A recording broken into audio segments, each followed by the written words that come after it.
Hey guys, welcome to the Kellogg Garden YouTube channel. Today I'm going to review my Hugelkulture birdies beds that I've got here. I'm going to show you what I did, how I did it, and why I did it.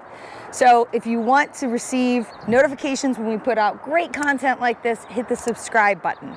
My name is Brijette. I'm the owner of San Diego Seed Company, and we planted these birdies beds about 6 months ago, and you can see they're thriving. They look incredible. Now these are very large raised beds, and it can be kind of expensive to fill these all the way with soil. Additionally, you might be thinking, well, do I need to fill it all the way with soil? I've got garlic and I've got some herbs and flowers, and really those roots are not going to go that deep. So what did I use to fill these beds? Well, you actually can look here, and we've got a little layout of some of the stuff that we put in our bed. So in the very bottom layer, we have just plain stumps. This is wood that we cut from our farm, and we actually layered the bottom part of that as a filler. Why would we do that? Well, as I said, these plants' roots don't get that deep, and so I don't need to have soil all the way down to the bottom. So I layered them with extra pieces of wood that I got from the garden. It's important to note that this is wood that we've cut from trees in our garden and off of our farm. It's not wood that we bought from a store. So it's natural, untreated. There's nothing in that wood except just 100% wood. So we lined that on the bottom. The next thing that we added was tons of mulch.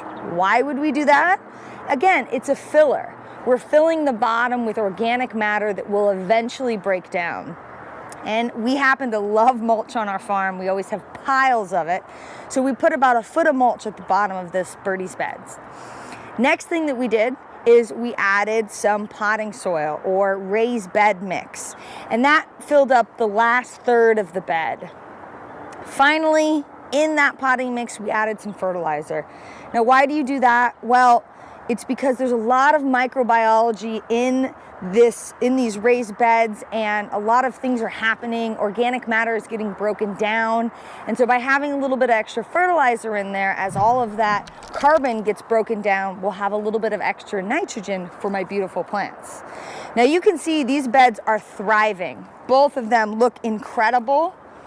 And it's just proof that that system really works well, especially in larger raised beds. If you don't want to spend the time and the money to fill them all with potting mix or raised bed mix. Some other great reasons why you might want to choose to do it that way is also because that layer of mulch and the stumps at the bottom, they actually act like really big sponges, and they soak up and they hold on to a lot of moisture. And it stops the moisture when I water from just running straight through these beds and down into the ground. So there's some big benefits to using different material in your beds. One of the other cool tricks that I have that I love is in my raised beds, I always like to put a grow oya, which is just a very simple irrigation method. It's basically a vessel that holds on to excess water. I fill it up with water, I put the cap on, and it can actually seep out of this terracotta pot into the soil and keep it moist. In our really hot climate, even with irrigation, it's nice to have this extra piece of safety net so that I can guarantee my boxes always have moisture when they need it. All right, and finally, what's important to note about this process is eventually those stumps and that mulch and all the stuff that we put down at the bottom of these beds, it is going to turn into soil. It's going to compost over time.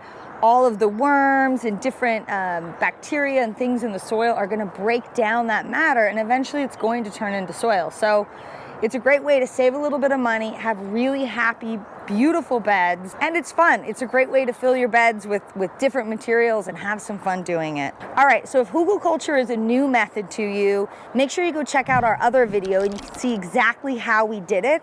And then if you got any more questions, leave them in the comment section. We'll be sure to get back to you and answer them all so that you can have a beautiful, bountiful garden.